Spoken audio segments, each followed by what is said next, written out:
meant to vlog for Coachella, like truly deeply I did, and then I left my battery charger for my camera at home.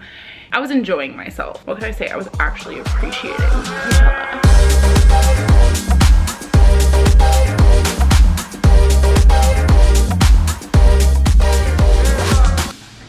This is so cute of me.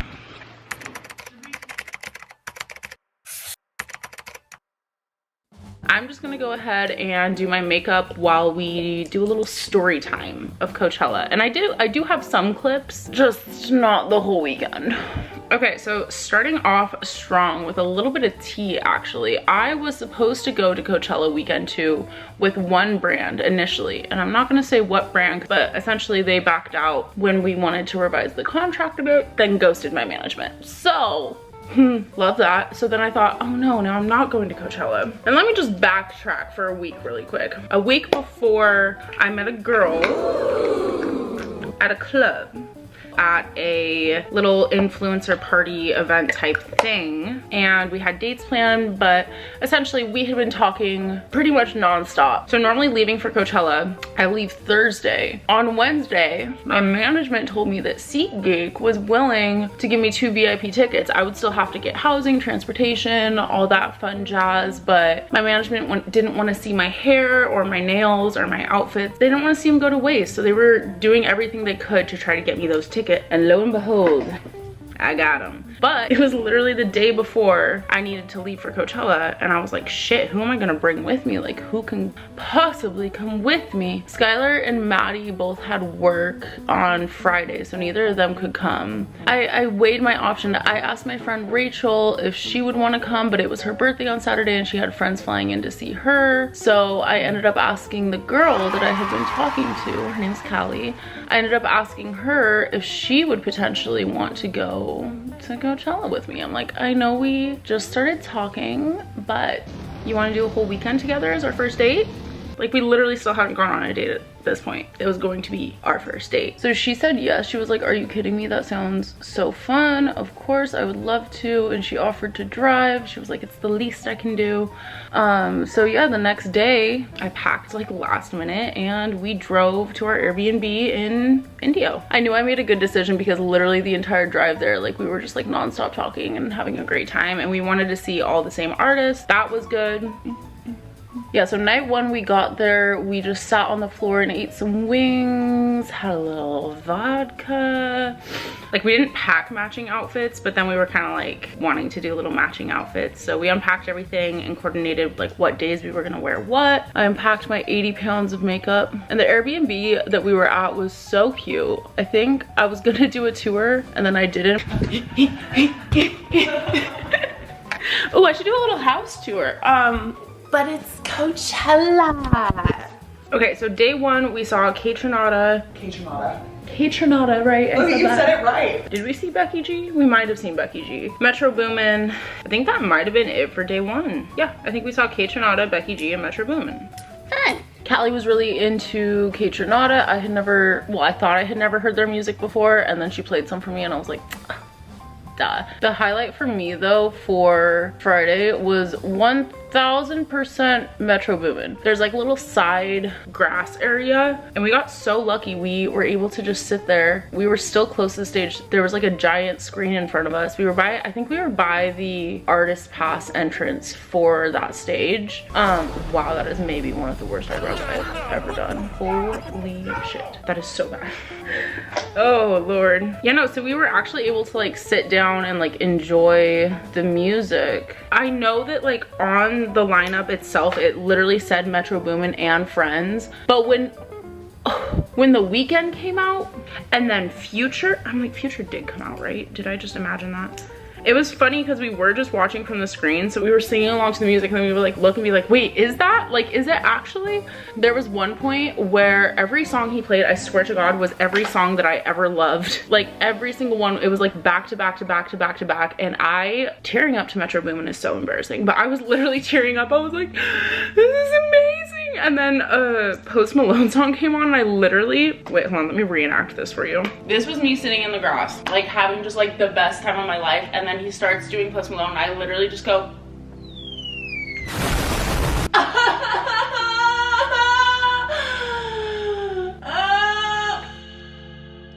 that. Exactly like that. I've seen Post Malone in concert, I think 3 times, and I love. And then after Metro Boomin, we went home, and I am very proud to say that every single night of Coachella, I took my makeup off. I like got ready for bed. I put pajamas on. Are you not so proud of me? I'm proud of me. Okay, and then Saturday was the best day, and it was because Saturday was the day that I got a girlfriend. Yeah, we made it official. We U-hauled it as hard as we possibly could. Like, as hard as we possibly could. We were both having just a grand old time. So I don't know what I'm doing with my makeup right now. Looks like I smeared poop on my face. Oh, when we got there Saturday, they brought out SZA. And I was sitting in the little VIP section in this like grassy area. And all of a sudden, I hear SZA and 070 Shake start doing Ghost Town. One thing about me, when that album came out, I don't personally listen to Kanye anymore because I don't support him as a person.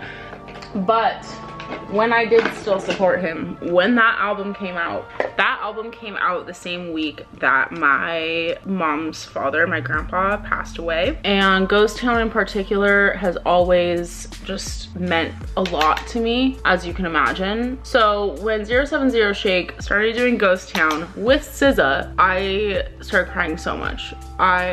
Just tears coming from my eyeballs. I could not help myself. It was one of the most beautiful moments of my life, minus the fact that it was 97 degrees outside and I was actually burning to a crisp. But aside from that, no, we went and saw Ethel Cain, which I had never listened to any of her music before, but Callie loves Ethel Cain. And I, even though I didn't know any songs, was having like just one of the most magical experiences of my life. Like, I swear to God, in that little room, I was losing it. Like, I just, it was so good. And I was so happy. And it was literally like right after that, I was like, oh, I feel like I'm gonna end up dating this girl. I was like 1000%. It was like, it was right then that I knew.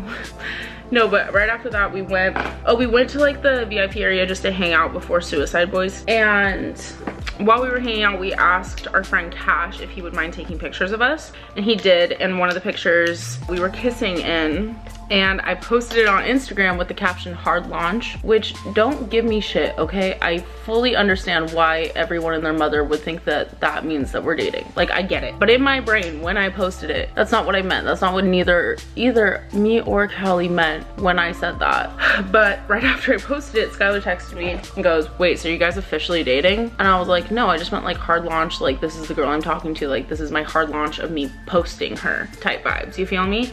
And she was like, okay, well, like the way you said it made it seem that you guys are dating. And me and Callie were laughing about it, and she was like, oh, it was just like a little slip, like maybe you meant it but like didn't realize, or like something like that. And we both just kind of like looked at each other and we were like, well, I mean, like, do you want to? And it was like, well, I don't know, like, do you want to? Like, just back and forth being so girly pop about it. And then we quite literally shook hands on it. Son of a bitch. We just both were like, yeah, I want to. And then we shook hands and kissed, but like, and then I posted a TikTok saying that we were actually dating, and I thought it was really cute. After that, we went and saw Suicide Boys. And then after Suicide Boys, we went into the VIP area by the stage for Labyrinth. And we were like, oh, we'll just hang out like in here for Labyrinth. Like, we can listen, we'll be fine. Like, we don't need to be close to the stage really or anything. And right when Labyrinth came on, we both kind of looked at each other and we were like, oh, should we like go to the grass area that's a little bit closer? Because it like was kind of hard to hear. So we went to this little grass area. I don't know how we kept pulling this off, but we were like so close to the stage, but like in just grass areas, like being able to sit and just vibe like the whole time. It was so nice. I don't know if you saw, I don't know if you heard, Labyrinth brought out Zendaya. On our way there, I literally turned to Callie and I was like, oh my God, like he never would, but imagine if he brought Zendaya out, like how crazy would that be? And then he actually did do that for her first time performing in like 7 years. I'm not saying like you should thank me, but I think I spoke it into the universe a little bit, just a smidge. So that was amazing. And in my brain, literally the entire time for all of this, I was just thinking like, I made the right decision dating Callie, like all of it. Everything felt very right in life, and I just felt so happy, and I knew I made a good decision. I just sat there so content with myself. And this is gonna sound like honestly kind of sad, but it was like the first time that I've been truly happy in what feels like months. Like, that's so sappy of me, but like genuinely, she brought it out of me. I don't know what it was, but I was just so happy. And then right after that, we went and saw Calvin Harris, and we were being so we were being so sappy and annoying when We Found Love came on. We both were just like, we found love in a hopeless place. I was like, that's so not cringy, but I was like, that's so cringy. Yeah, so Calvin Harris was amazing, so good. I was having just an absolute blast. I think Saturday is actually the day that we got home the latest, which kind of set Sunday up a little bit, I guess, for fail, just because we were tired as shit. We're so tired. So Sunday, we woke up. I was very anxious Sunday morning. I was going through it because I was just so, I was tired, I was exhausted. Like, I mean, actually we slept pretty good the whole weekend, but still like didn't get as much sleep as I probably should have, and wasn't eating nearly as much as I needed to just because we were so busy. But I still, you know, I powered through. I did my cute little hair makeup outfit vibe, and I was ready to rumble. Who did we see Sunday? Oh, I think Sunday, actually, we ended up seeing like a lot more people than any of the other 2 days. What is happening with my makeup? This is horrendous. The end of this video might literally be me like taking my makeup off, because what is happening? Like, do you see how it's like separating all weird? This is not a good look. This is not a good look for me. Oh, something's going awry. Oh, the first person we saw Sunday was, that is so much blush. Wow, Brynne. Wow, I didn't know you felt like that. Okay. First person we saw Sunday was Ray Shrim, who was so fun to see. Swaley's kind of girly pop. He kind of gives off girly pop vibes. He literally threw out joints into the crowd at one point, which I think is just so slay. I was a little sad we didn't see Kali Uchis because she was playing at the same time as Ray Shrimmer, but it's fine. Also, I feel like I'm saying Ray Shrimmer wrong. If I am, feel free to correct me. But we didn't get to see Kali Uchis, which I was a little bummed about, but I haven't really listened to a lot of her new music. It's more like her Isolation album. So yeah, what did we do after that? Oh, the next person we saw was a Boogie with the Hoodie.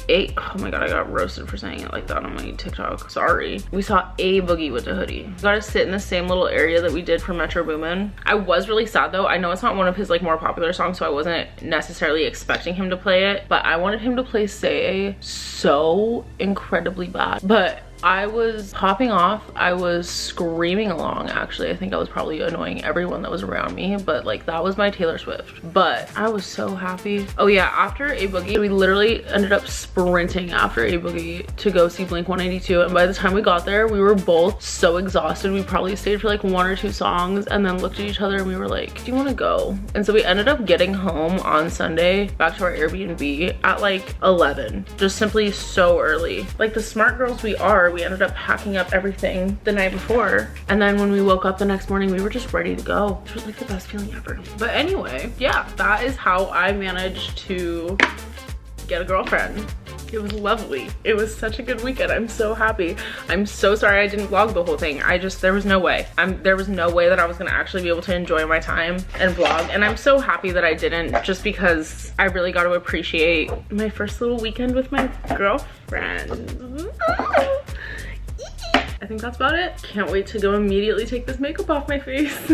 I love you so much, more than you'll ever know, and I mean that, okay? Be safe out there. Bye.